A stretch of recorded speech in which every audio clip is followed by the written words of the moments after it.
Leading us off today, sophomore cornerback Ashton Hampton. Y'all go ahead with questions whenever you're ready. Ashton, how would you describe the mood of the team right now? I mean, the mood of the team, I wouldn't say it's down, but we're a little down, but obviously you got to keep pushing. We still got 5 more games left, and we're just trying to just push forward and just pretty much just win the day and go 1-0 every day. What conversation in the locker room have you guys had, or what do you hear that makes you feel like you guys can push? Just keep fighting because we know the talent we have in the room. We know we have great players on both sides of the ball. We just got to put together and play complementary football, like Coach Sweeney always says. And at times we've done that in the season. We had a 2-game winning streak, and at times we haven't.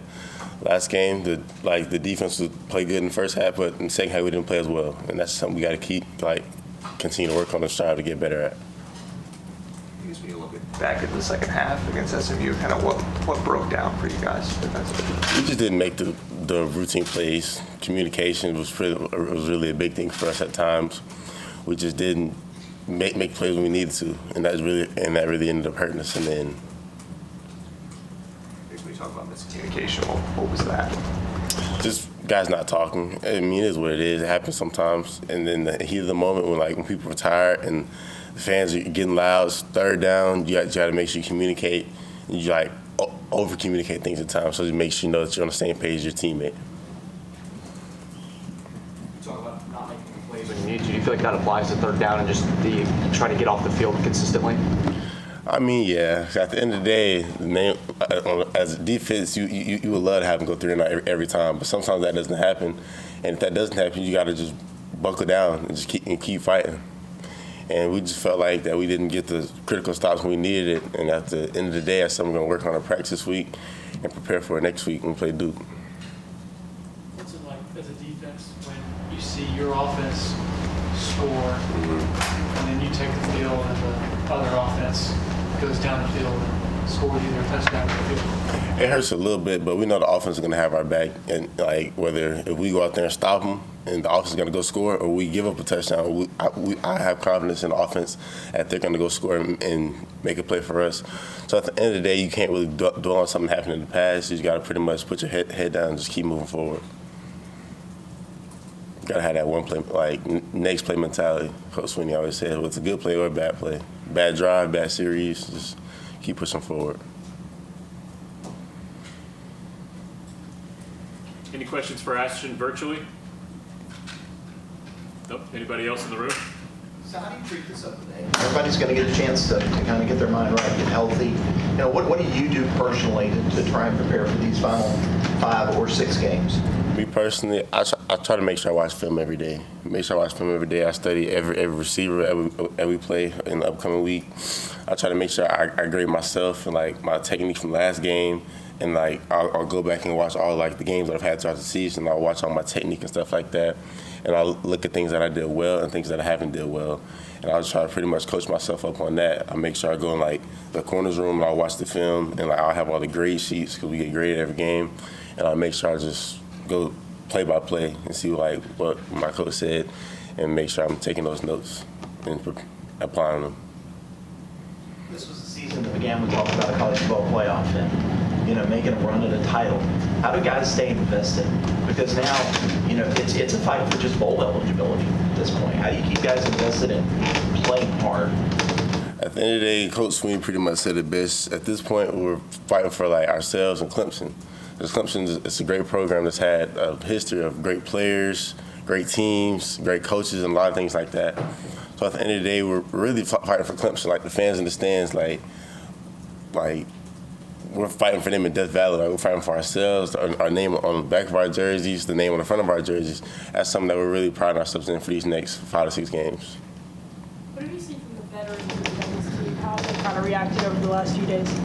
They really haven't flinched at all. Because in 2023, when I was a senior in high school, they had something similar this season. This is, I hate to say it, but it's not something that's new to them.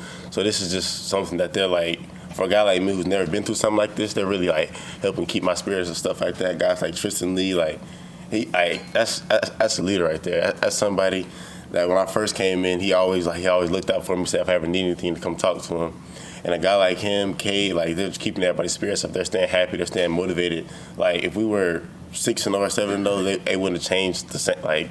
at all. Like it would be the same person, and like that's pretty evident. Anytime I see them in the building, like they're always happy. It's the same person, whether we're 3-4 or 7-0. So that's something that's really stuck with me. I'm always remember that. You mentioned not going through something like this before. I guess what have you kind of learned about yourself throughout this rough season for you guys? I'm a competitor. At the end of the day, I'm gonna show up every day, and I'm gonna compete. At the end of the day, whether we're down by a couple points or we're winning, I'm gonna make sure I'm competing. I'm giving my all in whatever I do. And quitting is just something that's not in me. So like that's not something I'm gonna do. So I'll make sure I continue to fight for Clemson, fight for myself, my parents, my family, my teammates, and the seniors who won't get this opportunity back. That's just something I'm gonna make sure I do, and just continue to fight for them. Because at the end of the day, it's their last season. You guys have struggled to kind of create some turnovers. What needs to change for y'all to, get that number going in the right direction? We just gotta have like a dog mentality at the end of the day. At the end of the day, it's a want to.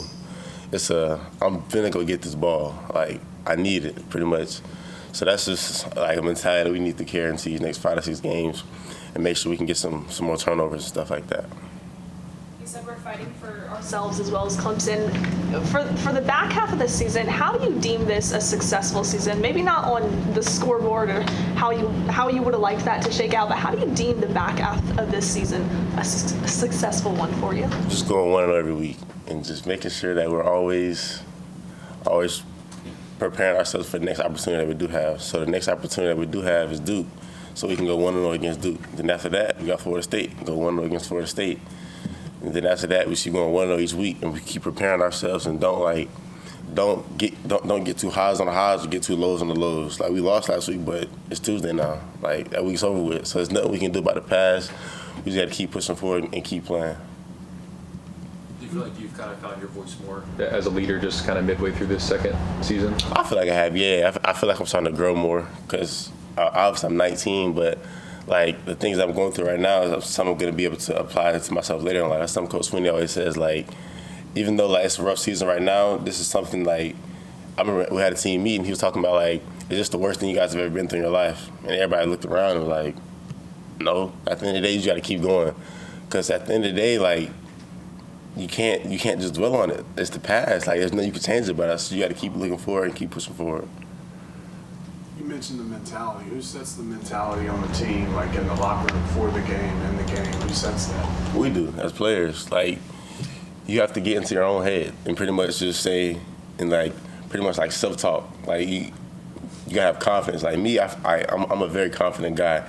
And these past like couple games, like, I feel like my confidence is starting to show more. And then like, I feel like having confidence as a player on the field, you can have more leadership. Cause like when I'm out there and I'm playing freely, it's just something that like I feel like I'm unstoppable. So at the end of the day, you just gotta have that confidence and belief in yourself. And when you have belief in yourself, others are gonna have belief in you. Because if you don't believe in you, nobody's gonna believe in you. So that's something that I really, yeah. You said you watch film and kind of preparation for upcoming games. Where do you draw the line between watching previous game film and then not having to dwell on the past? How do you move forward with taking things from those games but not necessarily dwelling on that to prepare yourself for the future? So me personally, if we play on Saturday, like if we play at 12 or 3:30, I'm gonna watch the film later that day. I'm gonna watch it later that day without the grade sheets because then we're gonna get graded on Sunday. So I'm gonna go in on Sunday. I'm gonna get the corrections from my coach. I'm gonna go in there and watch it with my coach and my teammates. And then after I do that, pretty much, I'm not gonna say I'm done with it, but like obviously if I had to play, I feel like I messed up on like my technique wasn't as good. I'm gonna work on that on the Monday coming up. But at the end of the day, for the most part, going into the next Tuesday is when I'm pretty much like you gotta forget about it and watch about it. Because we go over plays that like we might have messed up on Monday, or like things that we feel like we're gonna see from other teams like in the future. So by Tuesday, that's when you really gotta put your focus onto the next opponent completely. But you still have to focus on the next opponent on that Monday too coming up. Anyone else for Ashton? All right, Ashton, thank you for your time, man. Sir.